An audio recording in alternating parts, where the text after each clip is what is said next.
안녕하세요. 2020 학생 창업 유망팀 300 기초 창업 교육에서 스타트업을 위한 기업가 정신 강의를 맡은 박정배입니다. 이번 강의는 기업가 정신에 대한 정의에 대해서 알아보겠고요.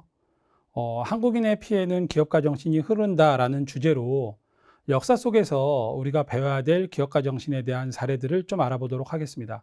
그리고 스타트업 팀과 기업가 정신이 어떻게 매칭이 되는지에 대해서 우리가 한번 알아보겠고요. 마지막으로 스타트업 팀이 가져야 될 자세에 대한 조언을 드리는 것으로 이번 강의를 진행하도록 하겠습니다. 먼저 기업가 정신에 대한 정의에 대해서 알아보도록 하겠습니다. 과연 기업가 정신이란 어떤 의미일까? 우리가 많은 창업 활동을 통해서 기업가 정신이라는 말을 아주 많은 곳에서 많이 듣게 되는데 과연 이런 기업가 정신이란 어떤 의미일까에 대해서 좀 알아보도록 하겠습니다. 기업가 정신 의미에 대해서 가장 대표적으로 많이 사용되는 자료들 중에 하나가 이 밥슨 칼리지에서 정의한 기업가 정신에 대한 내용인데요. 이 중에는 여러 가지 기업가 정신의 형태가 존재합니다. 그 중에서 우리가 알아봐야 될 것들은 이 기업에서 기업 활동을 하는 데 있어서 비즈니스에 있어서 기업가 정신이란 과연 어떤 것들이 있는가에 대해서 한번 알아보도록 하겠습니다. 이 기업가 정신이라고 하는 것은 기업에 있어서는 개량이나 개선, 혁신, 새로운 시도, 우리가 이렇게 얘기를 많이 하는데요. 혁신을 해야 되는 부분은 어떤 부분인지에 대해서 우리가 한번 고민을 해봐야 될 것이고요. 새로운 시도를 하는 데 있어서는 그 주체는 과연 누구인가 라는 부분에 대해서 굉장히 중요한 얘기들을 많이 나누고 있습니다. 그렇다면 이 스타트업에 있어서 기업가 정신은 어떻게 우리가 이해를 해야 될까라는 부분에서는 이 기업가의 특징에 대해서 우리가 좀 알아봐야 될 것입니다. 기업가 정신에 대한 기본적인 이 자료들을 살펴보면 기업가가 갖춰야 될 특징은 혁신성, 그리고 위험을 감수하는 능력, 진취성, 이렇게 세 가지를 보통 얘기를 많이 하는데요. 혁신성은 새로운 아이디어나 제품 또는 새로운 기회를 발견하기 위해서 기업가가 가져야 될 가장 근본적인 자세라고 우리가 보통 얘기를 합니다. 항상 기존에 진행되던 기존에 진행되는 데서 만족하지 않고 새롭게 바꿈으로 인해서 더 많은 또는 더 새로운, 더 편한 이런 것들을 찾아내는 것들을 우리가 혁신성이라고 할 수가 있겠고요. 이러한 혁신적인 활동을 하는 데 있어서 기존에 없던 것들에 대한 활동들, 학습들, 행동들을 해야 되기 때문에 많은 위험이 발생할 수 있습니다. 그렇다면 이러한 위험을 감수할 수 있느냐, 또한 이러한 위험을 통해서 실패를 했을 때 그 실패를 이겨낼 수 있느냐라는 부분들에 대한 것들을 우리가 위험 감수라고 보통 얘기를 하겠습니다. 또 이러한 많은 어려움들을 꿋꿋이 끝까지 해나갈 수 있는 진취적인 역량, 정신을 갖고 있는지 이런 것들을 진취성이라고 한다 그러면 이런 것들이 왜 중요하냐면 제품을 개발하고 사업화 단계까지 이끌어 나가는 데는 죽음의 계곡이라고 부르는 정말 아무것도 없는 데서 무언가를 만들어내야 되는 이 활동들이, 도전들이 필요하게 될 것입니다. 또한 이런 죽음의 계곡을 건너서 시장에 진입한 이유라고 할지라도 비즈니스를 확산하는 단계에서 우리가 캐즘이라는 것을 만나게 됩니다. 이 캐즘이라고 하는 건 뭐냐면 될 것 같은데 안 되고 안 될 것 같은데 되고 차라리 안 되면 쉽게 포기할 텐데 조금씩 되기 때문에 미련을 못 버리고 무한정으로 자원을 투입을 하다 보면 어느새 내가 감당해야 될 것들이 눈덩이처럼 불어나서 포기를 하기에도 애매하고 그렇다고 계속 하기에도 애매한 상황을 우리가 캐즘이라고 보통 얘기를 합니다. 근데 많은 스타트업 기업들이 실제로 이러한 캐즘에 빠져서 허덕이다가 정말 자기뿐만 아니라 주변 사람들까지 힘들게 만드는 경우들을 우리가 많이 볼 수 있는데요. 그렇다면 이러한 기업가 정신에 대한 특징들을 우리가 어떻게 해석을 해야 되냐면 기업가 정신이라고 하는 건 뭐냐면 자기가 시작한 일을 지속 가능하도록 경영할 수 있는 역량을 갖출 수 있는 자세와 행동을 기업가 정신이라고 해석을 하고 싶습니다. 무슨 말이냐면 혁신도 좋고 위험을 감수하는 것도 좋고 진취적인 생각과 행동을 하는 것도 중요하지만 기업가에 있어서 가장 중요한 건 자기가 만들고 시장에 진입을 해서 활동을 하고 있는 조직이 지속 가능하도록 모든 역량을 기울여서 학습을 하고 행동을 함으로 인해서 조직이 존속할 수 있는 의사결정을 하는 것을 기업가 정신이라고 저는 해석을 하고 싶습니다. 그렇다면 이러한 기업가 정신을 우리 선조들은 어떻게 실행을 하고 또 그런 결과들을 만들어냈을지에 대해서 우리가 한번 알아보도록 하겠습니다. 역사에서 배우는 기업가 정신의 사례라고 제가 제목을 달았는데요. 첫 번째로 우리가 한번 탐구해 볼 주제는 해상왕 장보고입니다. 해상왕 장보고는 우리가 청해진이라고 하는 기반에서 정말 많은 성과를 만들어낸 인물인데요. 그가 이 청해진에서 이러한 성과들을 만들어낼 수 있었던 요인은 귀족사회의 이 통일신라 이후에 귀족사회가 갖고 있었던 여러 가지 고정관념들, 매너리즘들 이런 것들을 탈피해서 새로운 환경이나 제도, 문물들에 대해서 적극적으로 학습을 하고 실행을 해서 그때까지는 없었던 많은 성과들을 만들어낸 인물이라고 우리가 볼 수 있습니다. 그러한 요인을 크게 세 가지로 정리를 하자면 복합화, 네트워크화, 글로벌화라는 주제로 우리가 정리를 할 수 있겠는데요. 복합화라고 하는 건 뭐냐면 청해진을 중심으로 서로 연관성이 있는 인프라나 기술, 기능 등을 효과적으로 그리고 유기적으로 결합을 시켜서 상승 효과를 만들어냈다는 겁니다. 이건 뭐냐면 청해진이라고 하는 거는 통일신라 시대에 중개무역을 하는 항구였었는데 이 항구가 있다 보니까 뭐 해적들도 있을 것이고 여러 가지 뭐 다른 나라에서 뭐 위협을 하는 것도 있을 것이고 또 여러 나라에서 여러 형태의 이 비즈니스가 벌어지다 보니까 서로 다른 이해관계, 충돌 이런 것들이 발생을 했을 텐데 이런 것들을 군사력, 그 다음에 통일화된 행정력, 그리고 표준화된 상업 서비스들로 탈바꿈을 시켰다는 거죠. 그래서 이 청해진에서는 지금 우리가 얘기하는 자유무역항이라고 볼 수 있을 겁니다. 어떻게 보면 싱가포르나 홍콩이 하고 있는 기능을 이미 그 당시에 이 장보고는 청해진에서 해냈다는 것이죠. 이러한 복합화가 가능했던 이유는 이 네트워크화의 힘이 큰데요. 중국과 일본을 잇는 무역 거점의 역할에서 중국에서 학습해야 될 것들, 일본에서 학습해야 될 것들도 거침없이 수용을 해서 이 청해진이라고 하는 내부에서는 이 정보가 효과적으로 전달이 되고 그 정보들을 통해서 발빠른 의사결정을 할 수 있는 여러 가지 시스템들을 만들어냈다는 겁니다. 그리고 그걸 통해서 궁극적으로 이 청해진이라고 하는 곳은 이 글로벌 스탠다드라는 기준을 이미 적용하기 시작했다는 거죠. 신라가 갖고 있던 법 제도뿐만이 아니라 이 청해진에서 비즈니스 활동을 하는 모든 나라, 중국이나 일본뿐만이 아니라 아라비아나 이런 데서 온 사람들한테서까지도 이 비즈니스의 패턴을 수용할 수 있다면 그걸 다 받아들였다라는 거예요. 그리고 그 중에서 학습할 수 있는 것들은 전부 적용을 해서 글로벌 표준화를 했다라는 겁니다. 또 하나 현지화라고 하는 부분이 있는데 이 청해진을 드나드는 외국인들이 많아지는 것만큼 이 청해진에서 그 비즈니스를 하는 외국으로 간 신라인들도 많았을 겁니다. 그렇다면 그 현지에 가 있는 신라인들을 통해서 정보를 수집을 하고 그 수집된 정보를 가지고 적용을 할 수 있는 법, 제도라든지 시스템들을 만드는데 적극적으로 활동을 했다는 거죠. 그래서 이 청해진에서 비즈니스를 하는 사람들은 모두 똑같은 기준에서 자유롭게 거래를 할 수가 있었다는 겁니다. 그렇기 때문에 비즈니스를 통해서 수익을 올리고 싶고 돈을 벌고 싶은 사람들은 모두 청해진으로 온다는 거죠. 그렇다면 이 청해진이라고 하는 장소 자체가 그 당시에 거대한 글로벌 비즈니스 플랫폼화가 됐다는 얘기입니다. 그리고 그걸 수용할 수 있는 여러 가지 기준들을 만들어낼 수 있었다는 거죠. 그걸 만들어낼 수 있었던 건 뭐냐면 기존의 고정관념을 버렸기 때문에 그런 겁니다. 이건 안 돼, 이렇게 해야만 해 라는 모든 것들을 버렸다는 거죠. 혁신에서 가장 중요한 부분은 혁신을 가로막는 무관심 그리고 이 불편함에 익숙해지는 이 두 가지 요소가 혁신을 가로막는 요소가 되는 거거든요. 사람들이 불편함이 있어도 그 불편함에 익숙해지면 더 이상 불편함이 불편해지지 않게 되기 때문에 바꿀 생각들을 안 하게 됩니다. 그게 혁신을 가로막는 가장 큰 요인이 되는데, 그 당시에 이러한 고정관념을 모두 버리고 새로운 부가가치를 만들 수 있는, 경쟁력을 가질 수 있는 거점을 만드는 활동들을 해 나갔다라는 거죠.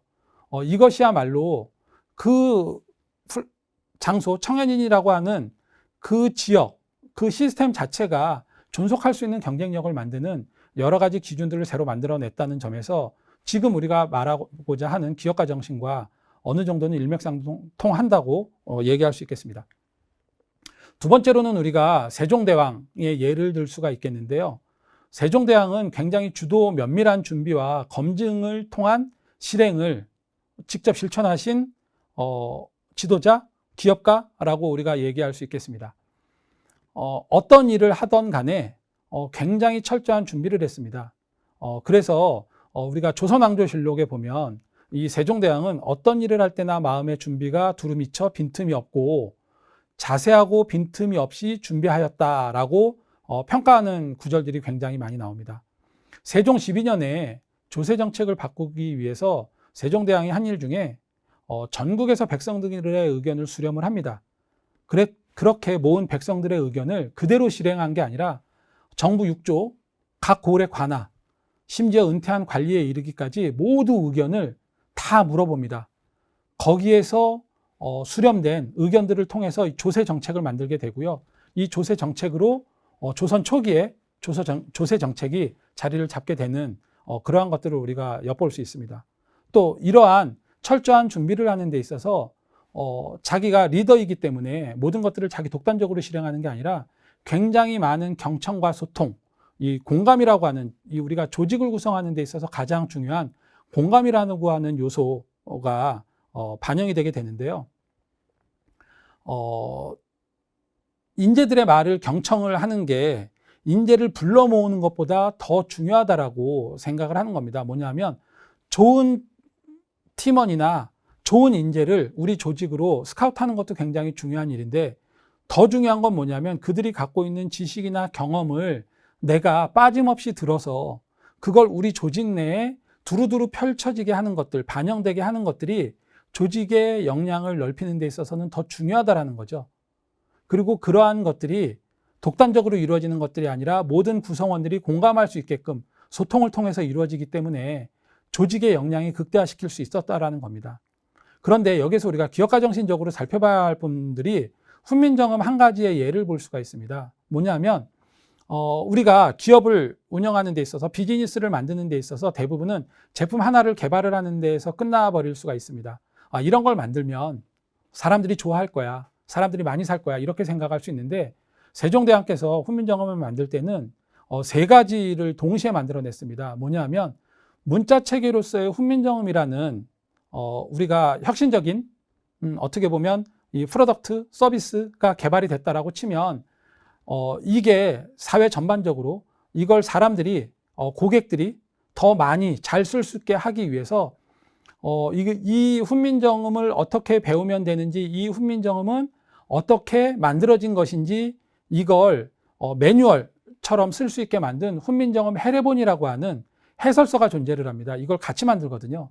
그래서 이 해설서도 혼자 만든 게 아니라 이 서문은 본인이 쓰고요.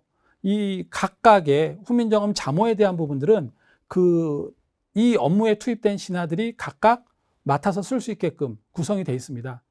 그러면 이러한 훈민정음이라고 하는 프로덕트와 이 프로덕트를 쓰기 위한 매뉴얼, 훈민정음 해례본만 만든 것이 아니라 이걸 실제로 적용해서 사람들이 쓸 수 있게 하기 위한 예시 자료를 만듭니다. 그게 월인속보거든요.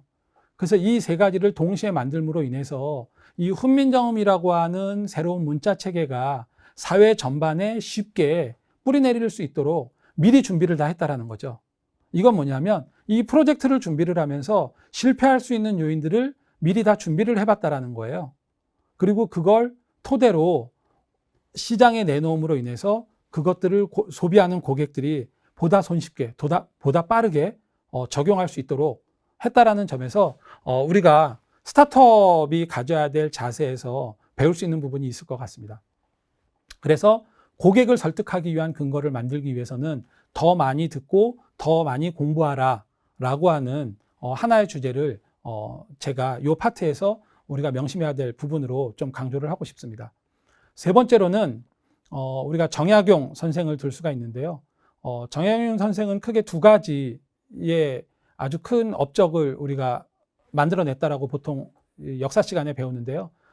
첫 번째로는 우리가 수원 화성을 건축을 할 때 그 화성을 건축하는 모든 것들이 기록이 된 화성의계라고 하는 기록물, 프로젝트 매니지먼트 관리 기법으로서의 굉장히 중요한 방법론들을 정립해 놨다는 점에서 큰 의미를 두기도 하지만 관리로서 그 가져야 될 마음가짐, 몸가짐에 대해서 목민심서라고 하는 아주 큰 역작을 만들어낸 분이기도 합니다. 그래서 그 목민심서에서 우리가 이 기업가 정신으로 좀 약간 유추해서 배워야 될 점들을 끄집어낸다면 관리가 가져야 될 6가지 자세를 기술해 놓은 율기 6조에 있는 항목들을 조금 우리가 배워보고 응용을 좀 해보고자 합니다. 이 관리가 가져야 될 6가지 자세가 왜 중요하냐면 이 관리가 돼서 자기가 일을 할 이 지방으로 내려가기 전에 미리미리 이런 것들은 네가 마음가짐을 가져야 되고 몸가짐을 가져야 돼. 이 부분이 이제 이 율기 6조가 되겠는데요. 스타트업을 하면서 많은 스타트업들이 실패를 하는 스타트업도 있지만 성공을 한 스타트업이 1년, 2년을 버티지 못하고 무너지는 걸 우리가 많이 보게 됩니다. 그것들이 뭐냐면 이러한 자세적인 측면에서 준비가 안 된 부분. 그러니까 우리가 아이템이 나빠서 뭐 이런 부분도 있겠지만 스타트업의 리더가 이 기업가 정신적인 측면에서의 준비가 안 돼 있기 때문에 무너지는 것들을 우리가 많이 보는데요. 그런 점들을 한번 이 역사 속에 나와 있는 거에서 우리가 한번 좀 배워보고자 합니다. 첫 번째가 바른 몸가짐인데요. 관리가 되면 일상생활을 절도 있게 하고 옷차림은 단정하게 하며 백성들을 대할 때 정중하게 하는 것이 옛부터 내려오는 수령의 도리이다 라고 말씀을 하셨어요. 그 다음 네가 하는 일에 약간 여유가 생기면 반드시 정신을 모으고 생각을 안정시켜서 이 지성으로 잘해 나갈 방법들을 끊임없이 강구해야 된다라고 얘기를 하셨고, 마지막 부분이 좀 중요한 부분인데 시나 읍조리고 바둑이나 두면서 정사를 아전들에게 맡겨두는 것은 큰 잘못이다라고 얘기를 하셨어요. 이건 뭐냐면 스타트업이 성공을 해서 매출을 올리기 시작을 하고 투자를 받고 이러면 그때부터 여러 가지 잘못된 행동들을 많이 하게 되거든요. 우리 회사를 조금 더 강하게 단련시켜야 돼, 더 경쟁력 있게 만들어야 돼, 이런 부분이 아니라 우리 이제 돈이 생겼으니까, 아니면 우리 고객들이 생겼으니까 우린 성공한 거야. 지금부터 우리는 이걸 누릴 수 있어 라고 하는 거는 아직 시기상조라는 얘기죠. 좀 겸손이라는 표현으로 우리가 얘기를 할 수 있을 것 같습니다. 두 번째로 청렴한 마음을 우리가 좀 배워야 될 것 같은데요. 이 청렴한 마음이라는 건 뭐냐면 두 번째 구절에 뇌물은 누구나 비밀스럽게 주고받겠지만 한밤중에 주고받은 것도 아침이면 드러난다라고 하셨어요. 그 다음 선물로 보낸 물건이 아무리 작아도 은혜로운 정이 맺어지면 이미 사사로운 정이 벌써 행해진 것이다, 이렇게 쓰셨습니다. 이건 뭐냐면 우리가 보통 그 관행적 뇌물이라는 표현을 많이 쓰는데 사람들을 만날 때 뭐 우리가 흔히 거래처를 방문을 할 때 뭐 음료수 한 상자 사가고 뭐 그 다음에 흔히 만나야 되면 같이 밥 먹어야 되고 술 한 잔 나눠야 되고 이런 아무렇지도 않게 관행적으로 하는 행동들이 결국은 내가 올바른 의사결정을 하는 데 있어서 그 관계를 무시할 수 없게 만드는 여러 가지 이 장애 요소들이 된다라는 거죠. 그래서 스타트업은 이 조직의 시스템이 구축이 될 때까지는 이 모든 것들을 좀 청렴하게 해야 될 필요성이 있다라는 점에서 제가 이 청렴한 마음을 두 번째 좀 응용을 해보고 싶고요. 세 번째로 집안을 잘 다스려야 된다라는 얘기를 드셨습니다. 흔히 우리 그 고사성어에서 수신제가 치국평천하라는 말이 나오는데 이게 이제 첫 번째 구절이 될 겁니다. 몸을 닦은 후에 집을 다스리고 집을 다스린 후에 나라를 다스리는 것은 천하의 공통된 원칙이라는 거죠. 그래서 고을을 다스리려는 자는 먼저 자기 집을 잘 다스려야 할 것이다 라고 얘기를 하셨는데, 이 부분은 뭐냐면 자기 개인적인 일이 해결이 안 되면 이 회사를 운영을 하거나 회사에서 어떤 일을 하는 데 있어서 조직화된 일들을 하는 데 있어서 아니면 공평한 의사결정을 하는 데 있어서 많은 장애 요인이 발생할 겁니다. 집안에서 안 좋은 일을 회사로 갖고 오는 것, 아니면 자기 개인적인 관계 때문에 이 공적인 의사결정을 하는 데 있어서 장애를 일으키는 것, 이런 것들도 큰 문제가 될 수 있다는 거죠. 집안에 애첩을 두게 되면 부인이 질투하기 마련이고, 행동이 잘못되면 소문이 사방으로 나간다. 일찍이 사욕을 끊어 후회함이 없도록 할 것이다 라고 말씀을 하셨는데, 실제로 스타트업 팀에서, 대학생 스타트업 팀에서 커플이 포함된 스타트업 팀이 그 커플의 관계 때문에 다른 팀원들의 관계가 어색해지거나 불만이 나오거나 이런 부분 때문에 팀이 깨지는 경우를 종종 볼 수가 있습니다. 그래서 공적인 관계와 사적인 관계를 이 비즈니스에서는 철저하게 구분을 하는 것을 좀 당부드리고 싶습니다. 네 번째로 청탁을 물리친다라는 얘기가 나오는데요. 이 청탁이라고 하는 부분에서는 약간 두 가지 상반된 얘기가 나옵니다. 무릇 수령은 자기 고을 사람 및 이웃 고을 사람들을 관하에 불러들여 만나서는 안 된다라는 거예요. 뭐냐면 자기가 개인적인 관계가 있는 사람들을 공적인 관계에서 더 먼저 고려를 하거나 이러지 말라는 얘기입니다. 이건 뭐냐면 자기가 개인적으로 그렇게 판단을 해서 어떠한 의사결정을 하게 되면 조직 내에 다른 팀원들이 그거에 대해서 불만을 가질 수도 있고 올바른 결정도 또 오해를 할 수가 있다는 부분이 나오는 겁니다. 그런데 우리가 두 번째 구절에 보면 가난한 친구와 궁한 친척이 먼 데서 찾아오면 즉시 영접하여 후하게 대접하여 보내는 것이 마땅하다라고 나와요. 이건 뭐냐면 사람을 접대하는 게 글을 짓는 것과 같다라는 겁니다.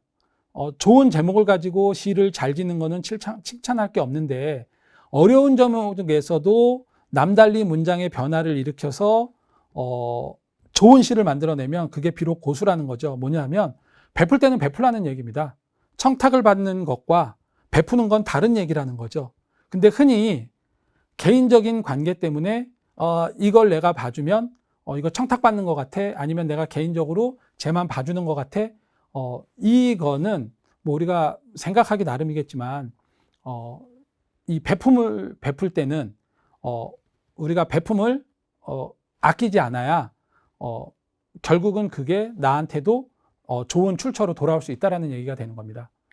다섯 번째로는 씀씀이를 절약하라고 나오는데 이게 이제 뭐냐면 스타트업 조직들이 팀을 만들어서 일을 하다 보면 이 공동의 물품을 개인 것처럼 쓰는 경우들이 많이 있어요.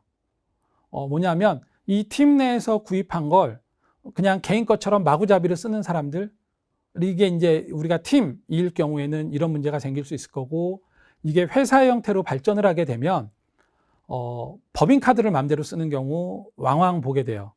그 다음 회사의 어떤 그 자원을 가지고 내 개인적인 용도로 쓰는 것들도 많이 보게 됩니다. 이게 전례를 만들게 되면 회사의 자원이 낭비되는 결과를 만들게 돼요. 그렇기 때문에 공적인 부분과 사적인 부분에 있어서의 씀씀이도 명백하게 나누는 게 굉장히 중요한 문제라고 보여지고요.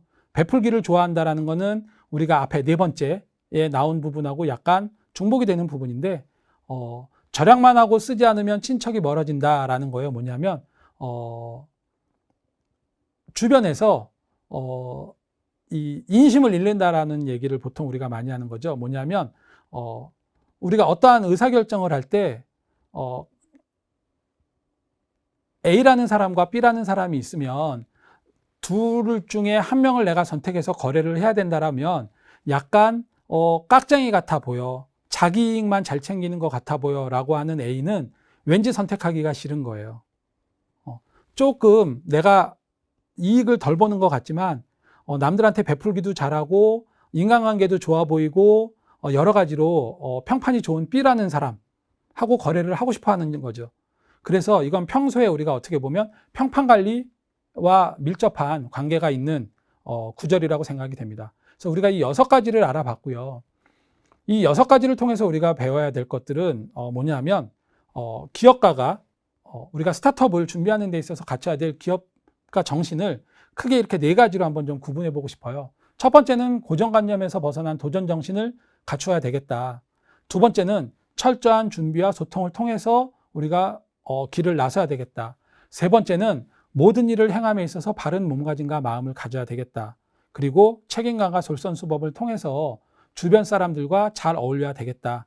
이 네 가지가 기업가가 갖춰야 될 자세라고 생각이 됩니다. 네, 그럼 지금부터는 스타트업 팀에게 필요한 기업가 정신은 어떤 것들이 있는지에 대해서 우리가 알아보도록 하겠습니다. 함께 데스밸리를 돌파하는 팀의 리더로서 스타트업 팀의 리더들은 올곧은 마음가짐과 올바른 몸가짐, 솔선수범의 행동과 끊임없는 혁신이 필요할 것입니다. 올곧은 마음가짐이라고 하는 것은 우리가 앞서 장보고의 사례에서 알아본 것처럼 고정관념은 과거의 잘못된 경험에서 벗어나지 못하도록 발목을 올가매는 덫과 같습니다. 이 고정관념에서 탈피해야 될 것이고요. 팀 안에서는 팀원 모두가 소중한 자원입니다. 그래서 사사로운 기준으로 팀의 결속을 깨지 말아야 되는 부분을 명심해야 될 것입니다. 또한 일시적인 실적에 일희일비 말아야 할 것입니다. 뭐냐 하면 조금 실적이 낮다 그래서 좋아하고 실적이 안 났다 그래서 슬퍼하거나 화내고 이러한 감정의 롤러코스터를 우리가 없애야 된다는 것이죠. 창업이라고 하는 것은 목표를 이루는 순간까지 아무것도 이루어진 것이 없는 것과 마찬가지입니다. 그렇기 때문에 우리가 한 가지가 잘 되고 한 가지가 못 되고 이런 것들에서 평정심을 가지고 팀이 하나의 목표를 통해서 나아갈 수 있도록 끊임없이 고정관념에서 탈피할 수 있는 노력들을 하는 것을 올곧은 마음가짐을 위한 자세로 얘기하고 싶습니다. 두 번째로 올바른 몸가짐이 되겠는데요. 팀 내의 사사로운 욕심이나 가벼운 행동이 내가 한 잘못 때문에 팀 전체에 위험을 안겨주는 요소가 되지 않도록 해야 할 것입니다. 내가 팀에서 깨진 유리창이 되는 순간 나 하나 때문에 우리 팀의 모든 노력이 수포로 돌아갈 수 있다는 점입니다. 그래서 팀원 모두가 올바른 몸가짐을 가지고 밖으로 보여지는 모든 데 있어서 조심해야 되는 것들이 기본적인 몸가짐이 될 것 같습니다. 두 번째로 비즈니스 관계로 만나는 모든 사람들은 모두가 고객과 같습니다. 상대방의 직위나 나이, 관계에 상관없이 만나는 모두에게 여러분이 한결같아 하는 겁니다. 나이가 나보다 어리다고 반말을 하거나 상대방의 직급이 낮다고 무시하거나 내가 갑과 을의 관계에서 갑인 것처럼 협력업체를 대한다면 그들은 나에게 진심으로 대하지 않을 것입니다. 직위, 나이, 관계에 상관없이 모두가 내 고객이라고 생각해야 되는 겁니다. 그래야 그들이 내가 어려울 때 내 편이 돼줄 수 있는 것이거든요. 그래서 투자자나 고객들만 소중한 게 아닙니다. 스타트업에서 일을 하는 모든 사람들은 나를 둘러싼 이해관계자 모두를 다시 한번 둘러보는 기회가 필요할 것 같습니다. 이러한 올바른 몸가짐이 올곧은 마음가짐과 합쳐질 때 사람들은 여러분들에 대해서 다시 보게 될 것입니다. 세 번째로 솔선수범의 행동인데요. 내가 힘든 일은 다른 사람들한테도 힘든 법입니다. 내가 편법을 쓰고 꾀를 부리면 팀의 누군가는 그만큼 힘들어지게 되거든요. 그리고 누군가는 나를 보면서 힘을 내지만 누군가는 나를 보면서 실망할 수도 있습니다. 내가 하나를 더하면 그 하나하나가 모여서 우리 팀의 100%가 더 빨리 달성되는 법입니다. 그래서 스타트업에게 필요한 기업가 정신은 팀의 리더이건 간에 팀의 멤버이건 간에 자기 팀의 프로젝트의 목표를 위해서는 모든 구성원들이 솔선수범하는 행동이 가장 필요할 것입니다. 마지막으로 끊임없는 혁신인데요. 내 모습이 드러나는 순간 누군가 나의 모든 것을 꿰뚫기 시작합니다. 경쟁자의 공격이 시작된다는 거죠. 내가 어떠한 성과물을 만들어내는 순간, 내가 어떤 자리에서 발표를 하는 순간 내가 여태까지 학습했던 것, 내가 경험했던 것, 내가 고민했던 모든 것들은 이미 경쟁자들 뿐만 아니라 모든 사람들이 알게 되는 것이죠. 또 누군가는 나의 성공을 분석하면서 따라하고 있을 겁니다. 거북이에게 추월당하는 토끼가 되지 않으려면 여러분이 계속 한 걸음 한 걸음 목표를 향해서 쉬지 않고 나아갈 수 있어야 되는 겁니다. 경쟁자보다 항상 한 걸음 먼저 나아갈 수 있도록 여러분이 주변을 살펴보고 경계를 하면서 끊임없는 혁신을 해야 된다는 거죠. 이 끊임없는 혁신은 눈보라 속에서 천천히 묵묵하게 한 걸음 한 걸음 걷는 것과 똑같습니다. 걸음을 멈추는 순간 여러분은 길을 잃어버릴 겁니다. 그리고 추위에 체온이 떨어져서 동사할 수도 있는 겁니다. 혁신이라고 하는 거는 멈추는 순간 제로가 되거든요. 안주하는 순간 게임은 끝나버립니다. 스타트업 팀에게 주어진 숙명과도 같죠. 이 끊임없는 혁신이야말로 스타트업에게 필요한 기업가 정신의 가장 중요한 부분일 수도 있을 것입니다. 스타트업은 지속적인 생존을 해야 됩니다. 제로 투 원이라고 제가 써놨는데요. 가장 슬픈 것은 잊혀지는 것이 아니라 기억조차 되지 못하는 겁니다. 성공했다 실패하는 것보다 아예 저 사람이 무슨 일을 했는지도 모르는 그렇게 없어져 버리는 스타트업이 더 많을 겁니다. 성공하지 못한 스타트업이 아니라 아예 성공의 길로 접어들지 조차 못한 스타트업이 된다. 이럴 수도 있다는 거죠. 성공을 했더라도 일순간의 부주의나 실수, 방심으로 여러분이 실패의 길을 걸을 수 있는 거거든요.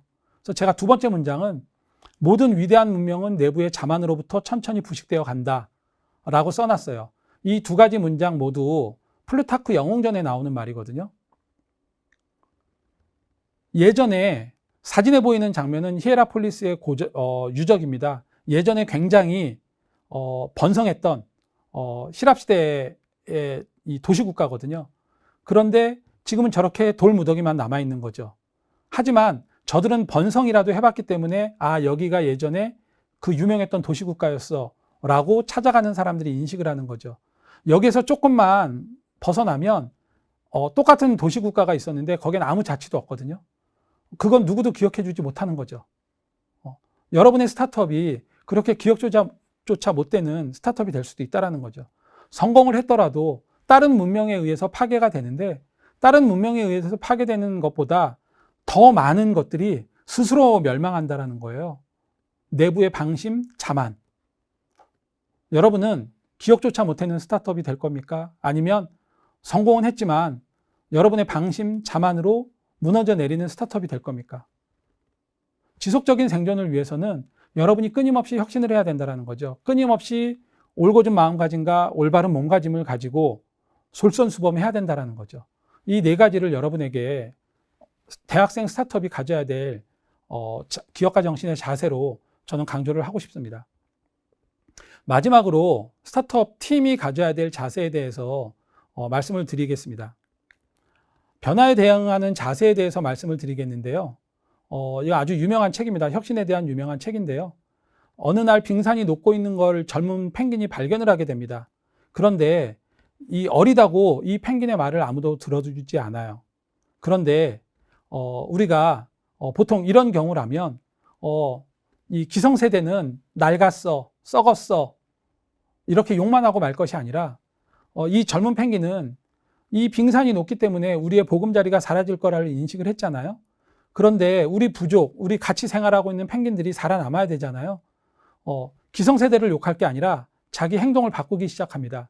그래서 이 행동을 어떻게 바꾸냐면 이 젊은 펭귄이 이 부족 내에서 그래도 젊은 리더로 신망을 받고 있는 다른 펭귄을 찾아갑니다.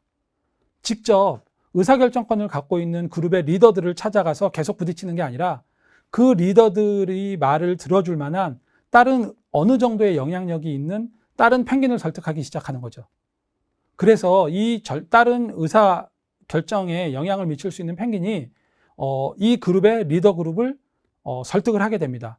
그때부터는 이 그룹의 리더들이 각자 잘할 수 있는 일로 업무를 분배를 해주기 시작을 합니다.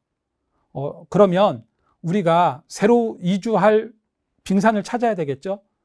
그 빙산으로 이주를 하기 위해서는 어떤 역할들이 필요한지 어떤 것들을 미리 준비해야 되는지 이런 것들이 많이 필요하겠죠. 그래서 모두가 각자 위치에서 자신이 잘할 수 있는 일을 성공적으로 수행하게 만듭니다. 그래서 이 펭귄 무리들은 이 빙산이 녹기 전에 새로 정착할 땅을 찾을 수가 있었습니다. 변화에 대응하는 자세는 이게 중요합니다. 뭐냐면 내가 할 수 없기 때문에 누구도 내 말을 들어주지 않기 때문에 내가 아직은 영향력이 적기 때문에 포기하는 것이 아니라 하나씩 내가 할 수 있는 일들을 찾아가서 개선을 해 나감으로 인해서 변화에 대응을 해야 내가 생존을 할 수 있다는 거죠. 특히 청년 스타트업들은 자금이나 경험, 사회적 네트워크 이런 것들이 많이 부족하기 때문에 이렇게 조금씩 자기가 먼저 설득할 수 있는 부분들을 찾아서 하나씩 바꿔나가는 행동들이 굉장히 중요합니다. 한꺼번에 모든 것을 바꿀 수는 없거든요. 그래서 우리가 점진적으로 좀 바꾸는 것들이 필요할 거고요. 그러기 위해서는 여러분에게 들려주고 싶은 고사성어가 있습니다. 호시탐탐 기유축축이라는 고사성어인데요. 주역에 나오는 말입니다. 우리가 호시탐탐이라는 것들은 많이 들어봤을 거예요. 굉장히 나쁜 뜻으로 쓰여지는 건데 이 호시탐탐이라고 하는 건 뭐냐면 이 뒤에 기유축축이라고 하는 단어가 붙어 있습니다. 호랑이의 눈으로 노려보고 그렇게 욕심을 쫓으라는 건데 호랑이가 토끼 한 마리를 잡더라도 그냥 무작정 덮치는 것이 아니라 그 토끼가 어떻게 행동하는지 살핍니다. 토끼굴이 어디에 뚫려 있는지, 위협이 닥치면 토끼가 어느 쪽으로 뛰어가는지 이것들을 모두 살핀 다음에 자기가 그 토끼를 사냥할 계획이 완성이 되면 그때 토끼를 쫓기 시작합니다. 그것처럼 시장이나 고객, 경쟁자가 지금 무엇을 어떻게 하고 있는지를 여러분이 정확하게 관찰해서 나와 내 스타트업 팀이 무엇을 어떻게 해야 할 것인지를 찾아내는 것이 중요할 것입니다. 이러한 과정에서 앞서 우리가 살펴본 마음가짐에 대한 문제, 몸가짐에 대한 문제, 행동에 대한 문제, 그리고 혁신을 하는 자세의 문제, 이런 것들을 참조해서 이렇게 목표를 관찰하고 쫓아야 될 것입니다. 항상 관찰하고 기록을 해야 됩니다. 답은 문제 속에 있고 단서는 현장에 있습니다. 우리가 명탐정 코난에 나오는 말이기도 하고요. 셜록 홈즈에 나오는 말이기도 합니다. 여러분이 목표를 달성해야 될 시장에서 눈을 떼는 순간 여러분의 스타트업은 성공할 수 있는 기회를 스스로 박차는 것과 같습니다.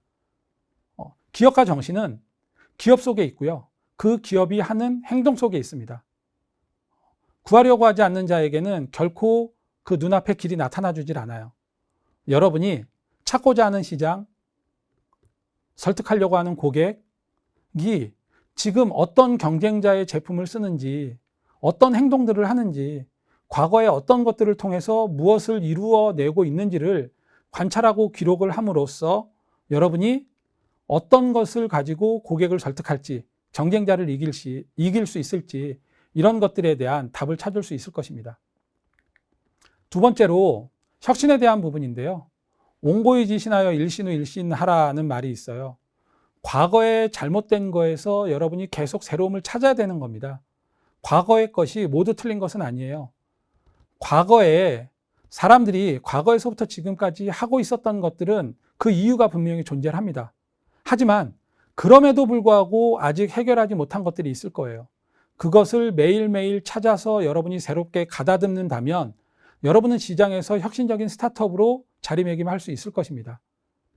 그래서 항상 여러분이 매일매일 어제의 성공에 안주하지 않고 오늘의 경쟁에서 살아남을 수 있도록 더욱 치열한 혁신을 해주는 마음가짐이 좀 필요할 것 같습니다. 세 번째로는 유명해지려고 하지 말 것입니다. 뭐냐면 조금 성공하면 사람들이 어떤 모임에서 자기를 드러내고 싶어하고 어떠한 이슈에서 자기가 남들보다 더 돋보이려고 합니다. 그런데 그런 과정에서 하는 말 한마디 때문에 여태까지 했던 모든 행동들이 다 무너져 내리는 것들을 우리가 아주 많이 보게 됩니다. 그래서 말보다는 행동이 먼저고 약속보다는 실천이 먼저라는 점을 여러분들이 좀 명심해 주셨으면 좋겠고, 스타트업을 하면서 가장 우리가 버려야 될 것들은 뭐냐면 이런 네트워크, 저런 모임, 이런 행사, 이런 데 쫓아다니고 어울리고 투자하는 것보다는 여러분 스스로가 경쟁을 가질 수 있고 여러분 고객에게 새로운 혁신을 제시할 수 있는 자기 개발과 팀의 역량을 향상하는 데 모든 것들을 투자해 줬으면 좋겠습니다. 스타트업은 퍼스트 무버 어드밴티지가 존재하지 않는 시장입니다. 퍼스트 펭귄은 물속에 가장 먼저 뛰어들어서 먼저 먹이를 먹을 수도 있지만 그만큼 그 펭귄이 뛰어들기를 기다리는 바다 표범의 먹이가 될 수도 있어요. 앞서 말한 것처럼 여러분의 모습이, 여러분의 성과가 밖으로 드러나는 순간 여러분의 경쟁자들은 여러분을 학습하고 여러분의 단점을 찾아낼 것입니다. 어떻게 하면 여러분을 시장에서 거꾸로 틀릴지 이거에 대한 많은 활동들을 하게 될 겁니다. 그것보다는 여러분이 여러분보다 먼저 시작한 스타트업들은 어떤 점 때문에 성공했는지 어떤 점 때문에 실패했는지를 찾아서 빨리빨리 학습을 하고 찾아갈 수 있는 빅 패스트 팔로워십 이런 말로 설명되는 전략을 가지는 것이 훨씬 더 시장에서의 성공을 앞당길 수 있는 길이 될 겁니다. 여러분은 지금 데스밸리로 가는 길목에 서 있습니다. 한 발 한 발 여러분의 팀원들과 같이 사진에 보이는 건 안나푸르나거든요. 저 높은 정상, 많은 위험이 도사리고 있는 정상에 올라가기까지 여러분 혼자의 힘으로 갈 수는 없을 겁니다. 저 길을 올라갔던 유능한 셀파가 있을 것이고요. 여러분이 미끄러지면 여러분의 중심을 잡아줄 튼튼한 밧줄로 묶인 여러분의 팀 동료들이 있을 것입니다. 그들과 협력을 하고 의지를 하면서 한 발 한 발 앞서 나갈 때 여러분은 언젠가 저 정상에 설 수 있는 겁니다. 그게 스타트업이 가져야 될 마음가짐, 몸가짐, 자세라고 생각을 하고요. 이것이 대학생 스타트업이 가져야 될 기업가 정신이라고 생각을 합니다.